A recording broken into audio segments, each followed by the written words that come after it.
Picture this. Two warriors step in a battle under the same cold sky. Both are brave. Both are trained. Both know that by sunset, one wrong move could cost everything. One raises his sword and slams it into an enemy's shield again and again. The blade holds. The edge bites. The weapon bends with the violence of battle, but it does not fail. The other warrior swings with all his strength, only to feel the terrible shock of his own sword giving way. The blade twists, cracks, or shatters under the pressure. In that instant, courage no longer matters. Skill no longer matters. Because when your sword dies in your hand, you may be next. So how did that happen? How could two legendary warrior cultures, both feared, both respected, both wrapped in myth, produce blades remembered so differently? Why are Viking swords often spoken of like near unbreakable masterpieces, while Celtic blades are sometimes remembered as weapons that could fail under brutal stress? At first, the answer seems simple. Most people assume Vikings were just better blacksmiths, better warriors, better in battle. But history is rarely that simple. The truth is deeper, stranger, and much more human. Because this is not just a story about metal. It is a story about survival, status, trade, pride, and a brutal lesson every ancient warrior understood. In war, the weapon that looks impressive is not always the one that keeps you alive.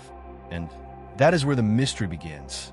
To understand why these swords earned such different reputations, you have to go back to the worlds that made them.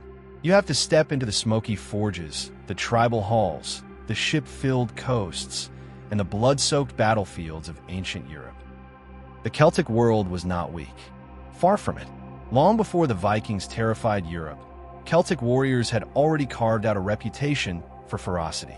The Greeks and Romans wrote about them with fear, fascination, and sometimes outright disbelief. These were not soft men. These were fighters who charged into battle with speed, pride, and a fierce sense of identity. Their weapons were not random tools. A sword could be a symbol of nobility, personal honor, and warrior status. And many Celtic swords were beautiful, long, elegant, often made for slashing. They could look impressive both in the hand and in the eyes of friend and foe. In a world where battle was not just about killing, but also about courage, presence, and reputation, a striking sword mattered. To carry one was to declare who you were. In some cases, the sword was as much a public statement as it was a weapon. But war does not care about appearances. A blade can gleam in the sun and still fail when it meets the hard truth of battle. Shield rims, armor fittings, bone, another sword, a desperate block, a savage impact delivered at the wrong angle. This is where legend gets tested. Not in the forge, not in the feast hall, but in that moment when metal meets violence. And that is where some Celtic blades began to show their weakness. Not all of them, of course. That part matters. Because history gets distorted when people turn patterns into absolutes. Some Celtic swords were deadly, effective, and well-made. Some served their owners well. But the problem was inconsistency.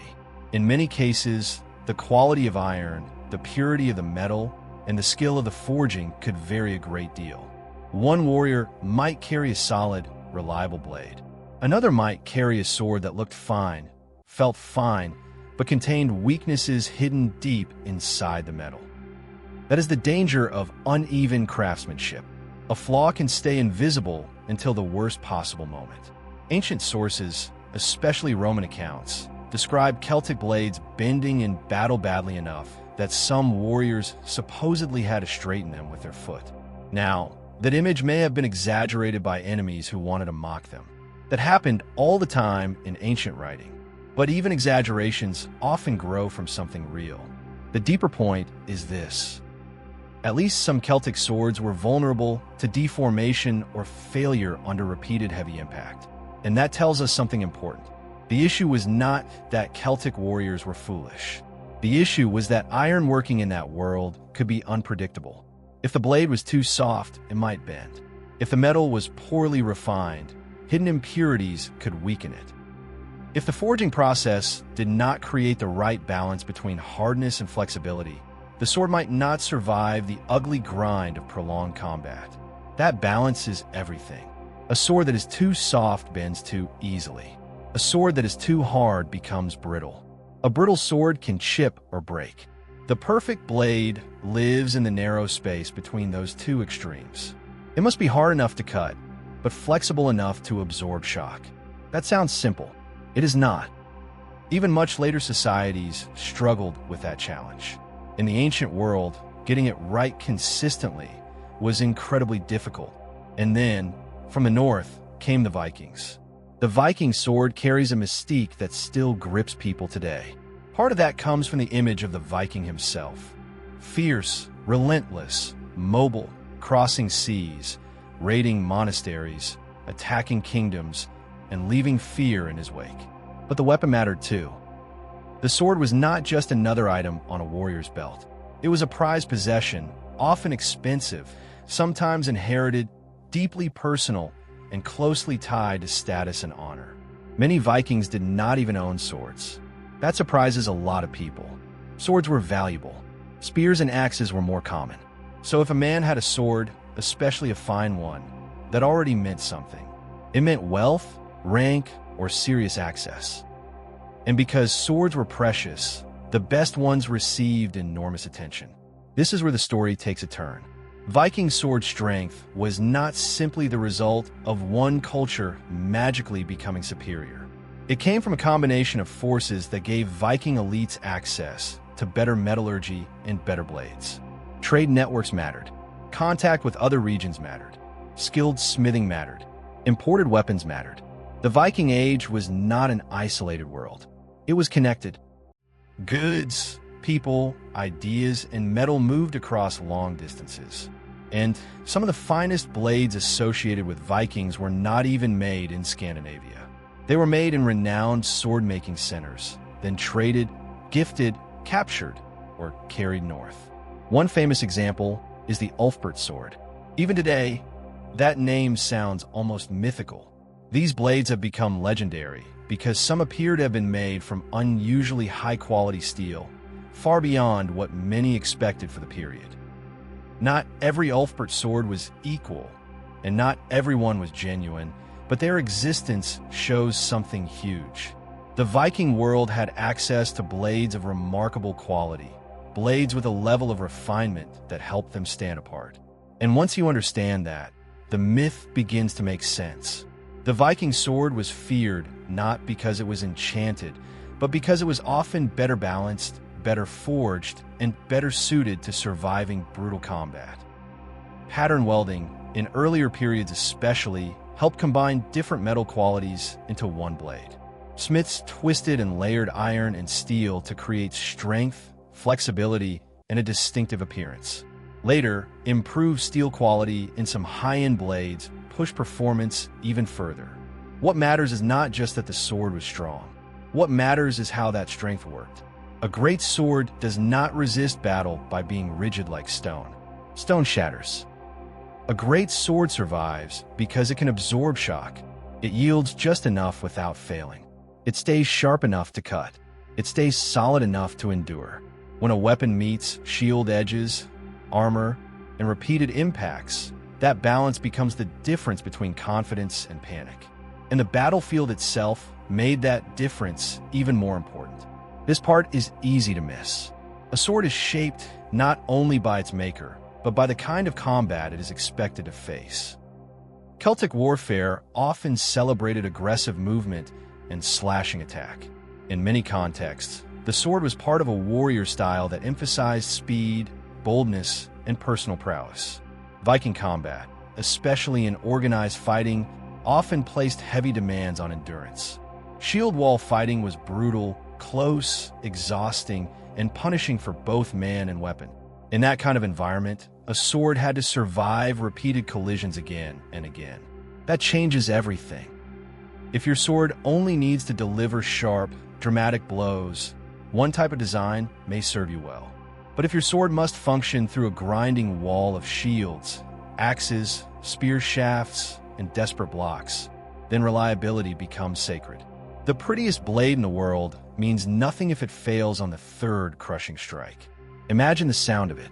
Wood splintering, men shouting, shields locking, iron clanging, breath steaming in cold air, mud underfoot, blood on the grip. Your hand numb from impact, your enemy still standing. In that kind of battle, a sword is no longer a symbol. It is your final argument against death. Every time it hits, you are asking one question: will you still be with me on the next blow? That question haunted every warrior, and it reveals something emotional at the heart of this story. Viking swords became legendary not merely because they were tools, but because they inspired trust. Trust is everything in war. You trust the man beside you. You trust the shield on your arm. You trust the edge in your hand. When that trust is broken, fear rushes in. When a blade bends or shatters, panic follows. Suddenly the warrior is exposed, scrambling, vulnerable. One heartbeat ago, he was dangerous. Now he is prey. That is why broken blade stories matter so much. They are not technical footnotes. They're survival stories. But before we go further, we have to be honest about something else. The idea that Viking swords never broke is not literally true. No sword is invincible. Poorly made Viking swords existed. Damaged Viking swords existed. Weapons fail. Steel fails. Men fail. History is not a fantasy movie. What we're really talking about is reputation, pattern, and comparative consistency. Viking swords, especially the better ones, gained a reputation for durability because they more often achieved the balance that ancient combat demanded. Celtic swords, especially in the accounts that shaped later memory, became linked with failure because too many did not. That difference in consistency is the key. And consistency comes from systems, not luck. The Celtic world produced fine warriors, but sword quality could vary across regions, tribes, and smiths. The Viking world, by the height of its age, operated inside a broader network of exchange and martial culture that allowed elite fighters to obtain better weapons more reliably.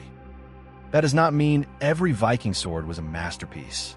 It means the best swords available to Viking warriors were often exceptional, and the culture around them prized effectiveness as much as prestige. In other words, Vikings did not just admire swords. They depended on them. There's also another twist here. Prestige and practicality were not enemies in the Viking world. A great sword could be beautiful, named, decorated, passed down, and admired, but it also had to perform. That combination is powerful. It meant the sword was not simply an ornament of rank. It was a working symbol of survival and identity. A weapon worthy of a chief or a seasoned warrior had to look the part, yes, but it also had to live through battle. That creates legend, because when men see a blade survive where others fail, stories begin. They remember the sword that did not crack. They remember the chieftain whose weapon held through the shield wall. They remember the enemy whose blade bit hard and kept biting.